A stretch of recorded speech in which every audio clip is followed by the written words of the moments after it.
featureless. When out erupted these ancient creation beings. Now they could change shapes. They could be animals. They could be plants. They could be humans. Chukaricha. So Chukaricha, to us, is going to be the holes or the pieces of erosion that we can see as we drive past Uluru. But to the Uluru, they are stories full of information. Every Chukupa story, almost like a book. The Chukaricha, that physical evidence, is actually a navigator. It's a map. You follow the Chukaricha, and most of the time, it will take you to water, to sensitive sites.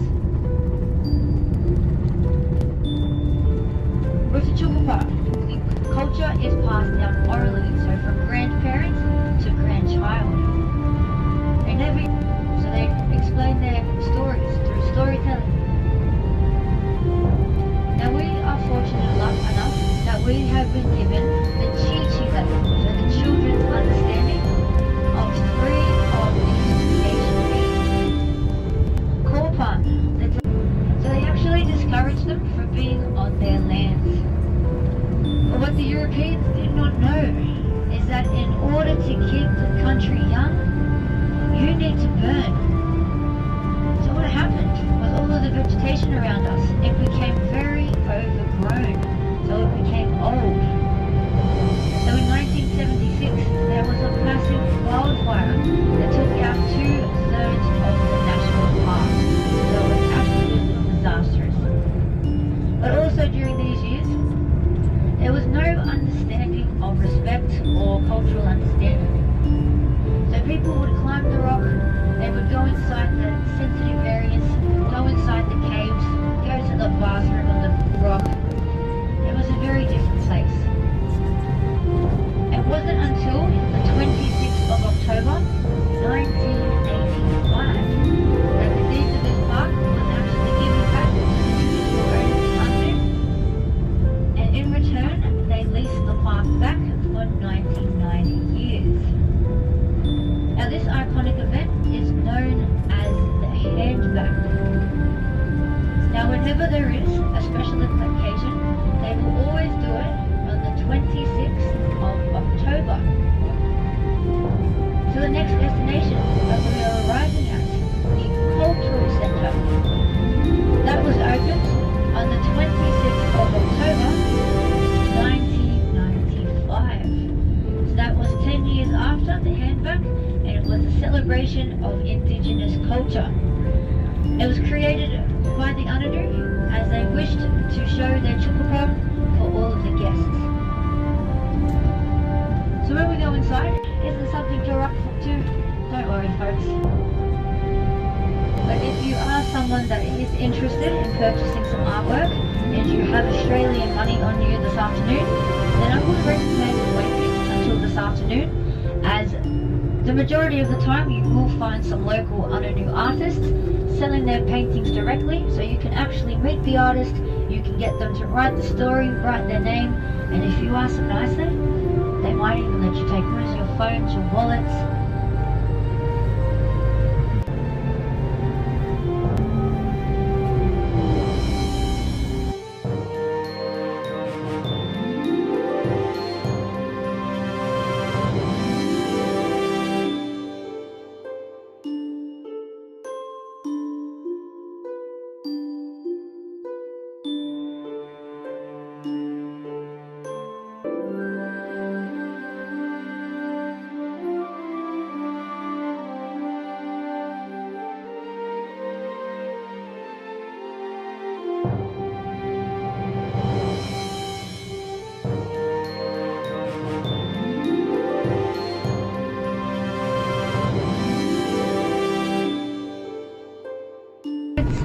Again, food coma. While the brothers, they started to retrace their steps. They followed the track marks in the sand, and they realized that someone had indeed taken their dinner. They followed the tracks, which then led to a perfect trail of emu droppings. Meat. leading them right to Lungara's cave. They called out from the bottom, Lungara, Lungara, we know you have our emu, bring it back down and share. But Lungara didn't listen. He hid in the cave, he hid away. So the brothers decided to teach Lungara a lesson. So they created a bonfire which was so high and mighty that the heat radiated off the rock. The smoke came all the way to the top of Uluru, so he could not breathe. He tried to stick his head out so he could get some air, but unfortunately he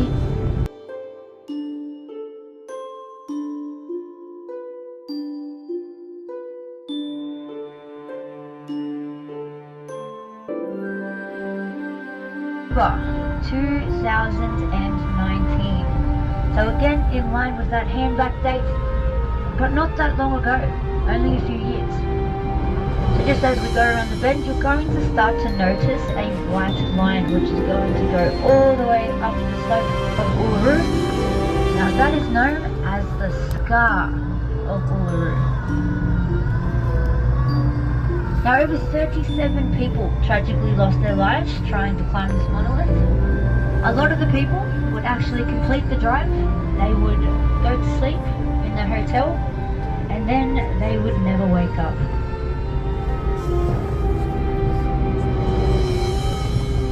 Yeah, never woke up. But then you would have the odd person, like the last person, who decided to chase their hat right off the edge. Now whenever people would die, a lot of the Uluru would feel sad as they feel responsible for people that hurt themselves. But the main mental factors. So people, they would decide to climb the rock, but then they needed to go to the bathroom. So they would do the number ones, the number twos. If you had a baby with a nappy, why take it down when there's a perfectly good rock right there? People did. And so whenever it would rain, so you can see all those black marks, all of that debris would actually wash down into the water holes, eventually contaminating them with E. coli and lithium. A lot of the native animals will not go anywhere near these water supplies due to this. So nowadays, we walk around, we drive around, we fly around. We no longer climb, and we respect the wishes. Now speaking of respecting the wishes, so folks, we are about to enter the sensitive zone. So please folks, please no photos, no videos.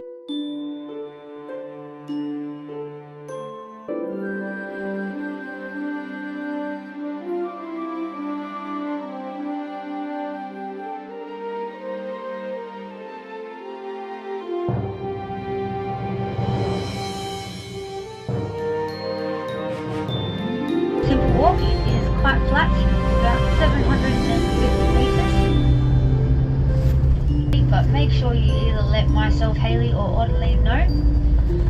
Now, because we do have a large group today, we are going to split it into two. So if you can understand me, or if you're Europe, we'll split it into two. The people with the language Adeline. If you have trouble understanding me, maybe go Borderline as well. If you're European, she is French, so she might have a better accent than my Australian one. But if not, you can go with me. And we'll be exploring some of the caves, water features. It is going to be quite spectacular, everyone. But it's important that we stay together. So our respected groups, please stick together. Do not go missing, folks, because if you get lost in the desert. No good. So please stay together. Now you can leave some of your belongings on the coach, but please do take your valuables, your cameras, your phones, your wallets. I would recommend the jacket if you have one.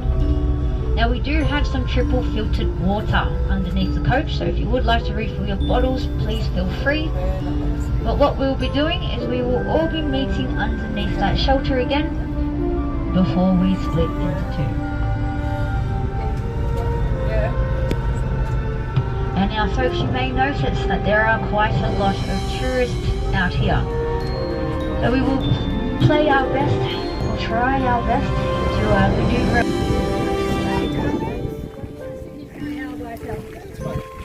So did you learn about any of the stories or any of the information?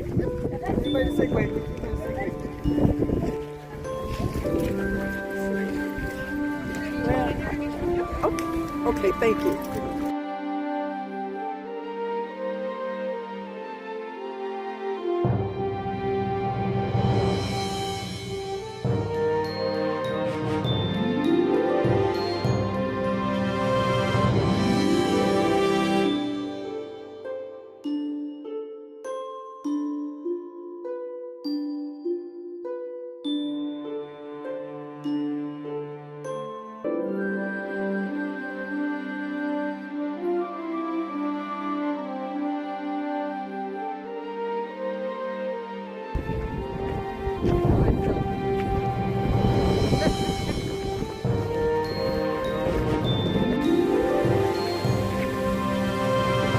Look at all the flies on his backyard.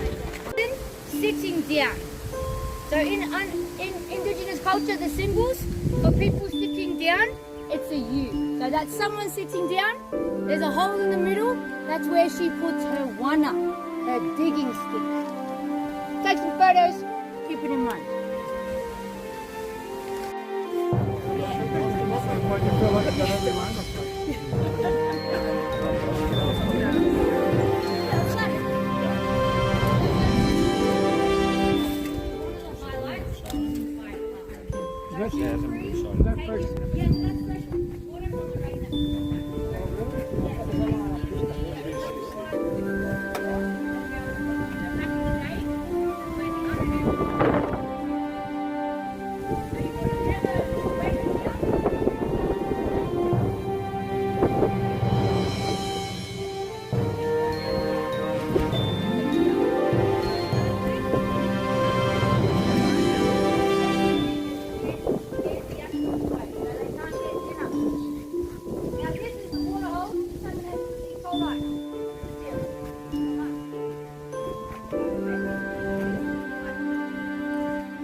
People that came, there was kilometres of tourists. The Uluru ended up calling the tourists mingers. Mingers translates to ants, as they look like little ants. So if you hear them call you a minger, Princess Diana actually tried to climb up here. When she did, she was wearing a skirt and her paparazzi were arriving. So she got to what's called as the white line begins. So that was the chicken out point. My favourite story. Politician. Her name is Pauline Hanson.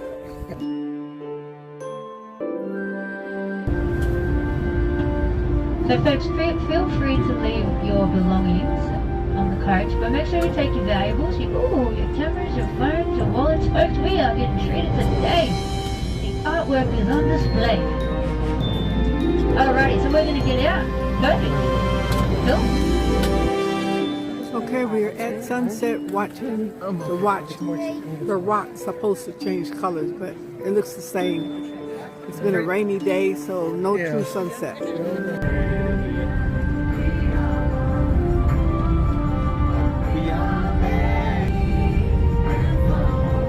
G'day, mate.